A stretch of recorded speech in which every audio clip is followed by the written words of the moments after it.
21 जून की सनसनीखेज हमले का खुलासा, इनामी बदमाश तनिष्क और सम्राट गिरफ्तार। मेडिकल यूनिवर्सिटी के विखंडन और नाम बदलने का विरोध तेज, नागरिक उपभोक्ता मंच ने घंटा घर पर किया प्रदर्शन। 1 अगस्त को सीएम डॉक्टर मोहन यादव करेंगे पुलिस के नवीन भवनों का भव्य लोकार्पण, तैयारियों को दिया गया अंतिम रूप। एथेनॉल मिश्रित पेट्रोल के विरोध में भाकपा का प्रदर्शन, राष्ट्रपति के नाम सौंपा ज्ञापन, शुद्ध पेट्रोल की मांग।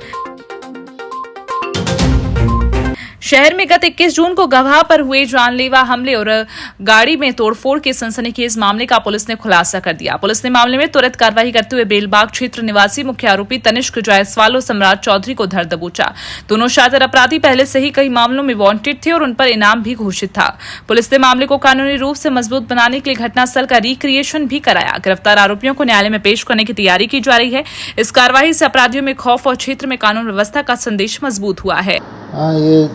पिछले 21 जून के आसपास जो एक घटना कारित हुई थी, इसमें 307 का प्रकरण था, जिसमें एक गवाह को कुछ बदमाश लोगों ने रोककर गाड़ी के साथ तोड़फोड़ करी थी और उसमें जानलेवा हमला किया था। उसी के जो आदतन अपराधी हैं, जो पहले से भी वांटेड है, जो 5-5 हज़ार के इनामी थे, इनको हमने गिरफ्तार किया है और गिरफ्तार करने के बाद घटनास्थल का रिक्रिएशन भी कराया है और अभी न्यायालय पेश किया जा रहा है इनको पुलिस में। एक तनिष्क जायसवाल है, इसके ये भी एक आदतन अपराधी है, दूसरा सम्राट चौधरी। कहाँ के रहवासी? एक बेलबाग क्षेत्र का है और एक इसी क्षेत्र का रहने वाला है। मध्य प्रदेश आयुर्विज्ञान विश्वविद्यालय के प्रस्तावित विखंडन और इसका नाम बदलकर हेल्थ यूनिवर्सिटी किए जाने के फैसले के खिलाफ विरोध की आग तेज हो गई। छात्र संगठनों के बाद अब सामाजिक संस्थाएं भी इस फैसले के खिलाफ सड़कों पर उतर आई हैं। शुक्रवार को नागरिक उपभोक्ता मार्गदर्शक मंच के बैनर तले कार्यकर्ताओं ने शहर के घंटाघर चौक पर उग्र प्रदर्शन किया और सरकार ने इस फैसले को तत्काल वापस लेने की मांग की। प्रदर्शन के दौरान मंच के पदाधिकारियों ने दो टूक कहा कि यूनिवर्सिटी के विखंडन से प्रदेश की चिकित्सा, शिक्षा, शोध और प्रशासनिक व्यवस्था पर बेहद प्रतिकूल असर पड़ेगा। उन्होंने आरोप लगाया कि इस निर्णय से यूनिवर्सिटी का मूल अस्तित्व और गरिमा प्रभावित होगी। नागरिक उपभोक्ता मार्गदर्शक मंच ने प्रदेश के उप मुख्यमंत्री जगदीश देवड़ा, राजेंद्र शुक्ला, केंद्रीय मंत्री प्रहलाद पटेल और प्रदेश सरकार की मंत्री राकेश सिंह की इस संवेदनशील मुद्दे पर साख रखी चुप्पी पर भी कई सवाल उठाए। प्रदर्शनकारियों ने चेतावनी देते हुए कहा कि यदि सरकार ने अपना ये निर्णय वापस नहीं लिया तो आंदोलन को और व्यापक बनाया जाएगा। मंच ने प्रदेश के युवाओं और छात्र शक्ति से अपील की है कि वे अपनी यूनिवर्सिटी के अस्तित्व की रक्षा के लिए एकजुट होकर इस लड़ाई में शामिल हों। देखिए, दुर्भाग्य है शहर का कि यहाँ के जो भी मंत्री बनते हैं, जनप्रतिनिधि हैं, वो केवल सड़क बनाना, पुल बनाना, पार्क बनाने को विकास मानते हैं। उनको एक बार इंदौर जाकर देखना चाहिए कि विकास क्या होता है, या मुख्यमंत्री से सीख लेनी चाहिए कि उज्जैन का विकास कैसे किया जा रहा है, वो देखें और अपने शहर के लिए क्या, क्योंकि मंत्री नेता उसको इस शहर की जनता बनाती है। दूसरी बात यह है कि यहाँ के जो प्रभारी मंत्री हैं वो तो सोए हुए रहते हैं। जबलपुर की अस्मिता की बात आती है, चाहे विखंडन हो, मेडिकल क्या, वो चुप बैठे रहते हैं। तो हमारी तो ये मांग है कि वो स्वेच्छा से पद त्याग दे दें, क्योंकि हमको ऐसा मंत्री नहीं चाहिए। अब हम लोगों ने युवाओं को जागृत किया है, आपने भी देखा, और उनको आगे करेंगे कि अब आप सीजेपी की टाइप से अपने शहर के विकास के लिए आंदोलन शुरू कीजिए। मेडिकल विखंडन, हाईकोर्ट विखंडन, एमपी भी विखंडन, यानी कुल मिला के विखंडन ही विखंडन झेलता है ये शहर। जैसे ही सत्ता बदलती है, जो दिया जाता पुरानी सत्ता द्वारा, नई सत्ता उसको विखंडित कर देती है। हमको नया कुछ क्यों नहीं दिया जाता? आरजीपीवी का विखंडन करके हमको दे दें, आईआईटी दे दें, एम्स दे दें, तो हम भी सोचे कि चलो बराबरी की बात हो रही। इस शहर के साथ शुरू से दोगलापन हुआ है। जहाँ राजधानी बनना चाहिए था नहीं बनाया गया, संस्कारधानी का एक तमगा लटका दिया गया, बाकी जो जो लिया सब छीन लिया गया। तो आज हम लोग यही मांग कर रहे हैं कि अब शहर में हमको विकास चाहिए। इसके लिए जो भी करना पड़ा, आंदोलन करना पड़ा, धरना प्रदर्शन करना पड़ा, जेल जाना पड़ा, याचिकाएं दायर करनी पड़ी, हम सब करें। शहर में 1 अगस्त को आयोजित होने जा रहे भव्य लोकार्पण समारोह की तैयारियां अपने अंतिम चरण में पहुंच गईं। कार्यक्रम के दौरान प्रदेश के मुख्यमंत्री डॉक्टर मोहन यादव राज्य योजना आयोग के अंतर्गत नवनिर्मित शहरी थाना भवन तिलवारा घमापुर थाना परिसर में निर्मित आरक्षक आवासों और मध्य प्रदेश पुलिस आवास एवं अधोसंरचना विकास निगम के संभागीय कार्यालय भवन का लोकार्पण करेंगे। लोकार्पण समारोह से ठीक 1 दिन पहले तैयारियों की समीक्षा के लिए जबलपुर कलेक्टर राघवेंद्र सिंह और पुलिस अधीक्षक संपत उपाध्याय ने तिलवारा थाना परिसर का औचक निरीक्षण किया। वरिष्ठ अधिकारियों ने कार्यक्रम स्थल, मंच, सुरक्षा व्यवस्था, वीआईपी मूवमेंट और पार्किंग व्यवस्था का बारीकी से जायजा लिया। इस दौरान उन्होंने प्रशासनिक अधिकारियों और सभी आवश्यक व्यवस्थाएं व्यवस्थाएं समय सीमा के भीतर दुरुस्त करने के कड़े दिशा निर्देश दिए।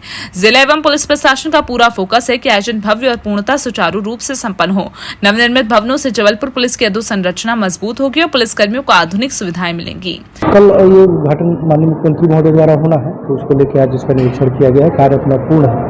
इसके अतिरिक्त यहाँ पर प्लांटेशन का भी एक कार्य, एक छोटी सी सभा का भी आयोजन किया जा रहा है। तिलवाड़ा थाने का लोकार्पण का कार्यक्रम 1 अगस्त को है। साथ ही साथ यहाँ पर थाना परिसर जो स्थित क्वार्टर्स बने हैं उनका भी लोकार्पण माननीय मुख्यमंत्री जी के द्वारा होना है। उसकी पूरी तैयारियाँ चल रही हैं और उम्मीद है कि इन सभी भवनों से पुलिस विभाग की एफिशिएंसी बढ़ेगी, कर्मचारियों को लाभ होगा, जनता को लाभ होगा। भारतीय कम्युनिस्ट पार्टी जिला परिषद जबलपुर ने पेट्रोल में एथेनॉल के मिश्रण की नीति के खिलाफ मोर्चा खोल दिया है। शुक्रवार को पार्टी के कार्यकर्ताओं ने कलेक्टर पहुंचकर राष्ट्रपति के नाम ज्ञापन सौंपा। ज्ञापन के माध्यम से केंद्र सरकार से एथेनॉल मिश्रित पेट्रोल की बिक्री तत्काल बंद कर उपभोक्ताओं को शुद्ध पेट्रोल उपलब्ध कराने की मांग की गई। भाकपा नेताओं ने केंद्र सरकार की इस नीति पर कड़ा एतराज जताते हुए आरोप लगाया कि एथेनॉल मिश्रित पेट्रोल के इस्तेमाल से वाहनों के इंजन खराब हो रहे हैं और गाड़ियां माइलेज भी कम दे रही हैं। इसके चलते आम वाहन चालक और मध्यम वर्ग पर मेंटेनेंस और अतिरिक्त ईंधन का भारी आर्थिक बोझ पड़ा है। पार्टी पदाधिकारियों ने कहा कि पर्यावरण या लागत में राहत देने के नाम पर चलाई जा रही ये नीति वास्तव में आम जनता की जेब पर डाका डालने जैसा है।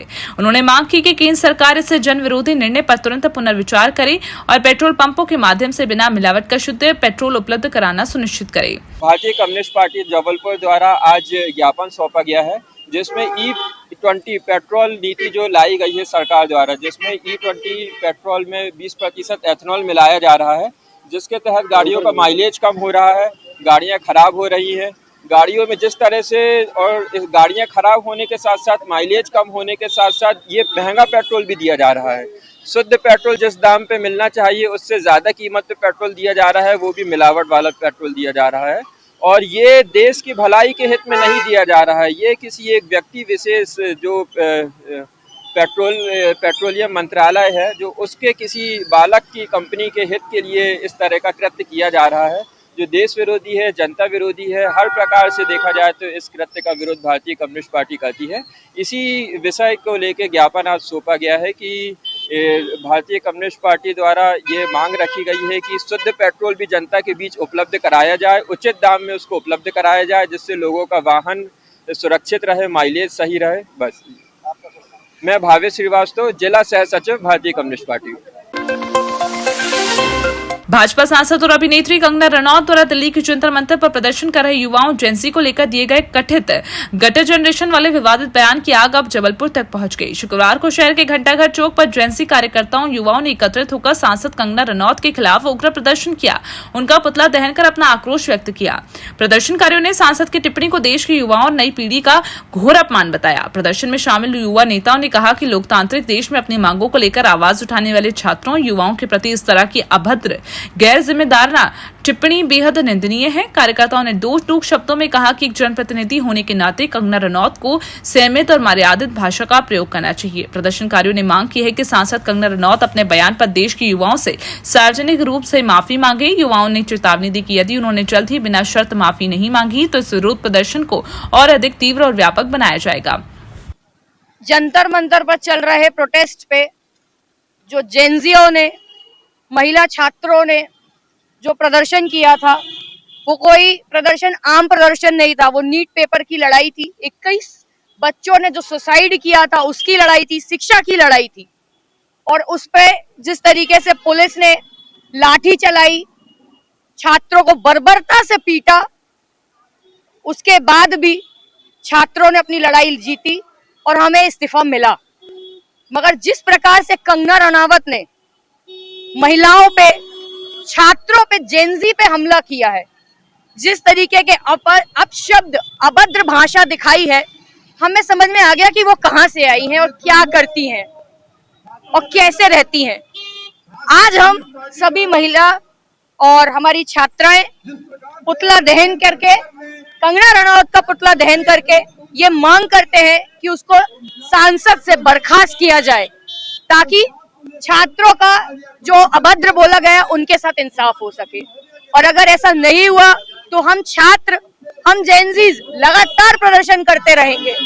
आज जो कंगना द्वारा अभद्र भाषा का इस्तेमाल किया गया था, जो आज की जनरेशन है, जो देश का भविष्य कही जाने वाली पीढ़ी है, उनके खिलाफ जो अभद्र भाषा का इस्तेमाल किया, उसके खिलाफ में आज हम लोगों ने कंगना का पुतला दहन किया है। और ये समाज को मैसेज दिए जाना चाह रहे हैं, ये सरकार को मैसेज है कि हम लोग किसी प्रकार से महिलाओं पे जो अभद्र टिप्पणी करने वाली जो सरकार में शामिल लोग हैं, इनकी तानाशाही नहीं सहन करेंगे और इनको जो रास्ता दिखाया गया है वो हमेशा वही करते रहेंगे। क्योंकि जो अनशन पे बैठे लोग हमारे छात्र छात्राएं थे, जो लगातार 27 दिन तक प्रदर्शन कर रहे थे, वह अपनी हक की लड़ाई लड़ रहे थे, ना कि इस कंगना की तरह जो अपने कैरियर को आगे बढ़ाने के लिए इसने खुद स्वीकार किया है कि 17 साल की उम्र में ये अपने से 4 गुने और संबंध के साथ संबंध बनाई थी और इसने जो भी कार्य किए ये उस जगह तक पहुंचने के लिए इसने हर अनर्गल काम करके वहां तक पहुंची है। पर जो आज हमारे साथ में जो बच्चे हैं, जो मेहनत करते हैं, वो पढ़ लिख के वो अपनी आने वाले भविष्य को बनाने के लिए वहां पे लड़ने के लिए बैठे हुए थे। जो हमारी जनरेशन है, जो आज की जनरेशन है, वह उसके अंदर रानी लक्ष्मीबाई का खून है, इसीलिए वो इस सरकार से लड़ने के लिए वहां बैठे थे। लेकिन इस कंगना के जो बयान दिया है वो बयान सहन नहीं होंगे और आने वाले समय में अगर इसको बर्खास्त नहीं किया गया तो शहर में और बड़े आंदोलन किए जाएंगे। आज कंगना रनावत का पुतला दहन किया गया है और यह पुतला दहन जो जैन जी के साथ बुरा बर्ताव किया गया उसके विरोध में किया गया। सचिन गुप्ता, जबलपुर। अवैध शराब के काले कारोबार के खिलाफ जबलपुर पुलिस ने एक बार फिर बड़ी और सख्त कार्रवाई की। मदन महल थाना पुलिस ने मुखबिर की सटीक सूचना पर छापेमारी करते हुए अवैध शराब की बिक्री में लिप्त एक दंपत्ति को गिरफ्तार किया। पुलिस ने आरोपियों के कब्जे से 43 बोतल और 818 पाव अंग्रेजी शराब, 387 पाव देसी शराब और शराब बिक्री से अर्जित 6150 नकद बरामद किए। जब्त की गई शराब की कुल मात्रा और कीमत काफी अधिक बताई जा रही है, जिससे क्षेत्र में चल रहे अवैध शराब सिंडिकेट को बड़ा झटका लगा। पुलिस के अनुसार आरोपी काफी समय से अवैध रूप से शराब का भंडारण कर उसकी बिक्री में लगे हुए थे। गिरफ्तारी के बाद मदन महल पुलिस आरोपियों के खिलाफ आबकारी अधिनियम की सुसंगत धाराओं के तहत मामला दर्ज कर आगे की कानूनी कार्रवाई कर रही है। जबलपुर पुलिस प्रशासन ने स्पष्ट संदेश दिया कि शहर में अवैध गतिविधियां और नशे के कारोबार में शामिल अपराधियों के खिलाफ ये सख्त कार्रवाई लगातार जारी रहेगी।